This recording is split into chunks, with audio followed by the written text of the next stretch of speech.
वर्ण विचार किसे कहते हैं? वर्ण विचार व्याकरण का वह भाग है जिसमें अक्षरों या वर्णों के उच्चारण, आकार, भेद तथा उनसे शब्द बनाने के नियमों का वर्णन हो।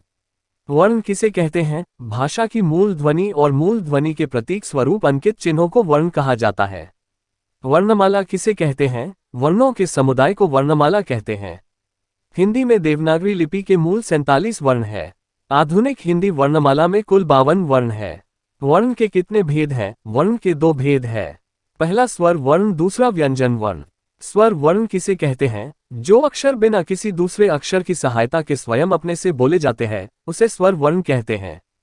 जैसे आ, ई, उ, री, ए, ओ। व्यंजन वर्ण किसे कहते हैं? जो अक्षर स्वर की सहायता से बोले जाते हैं उसे व्यंजन वर्ण कहते हैं। जैसे क, च, ट, त, प, फ, य, ह आदि। स्वर वर्ण के कितने भेद हैं? स्वर वर्ण के 3 भेद है।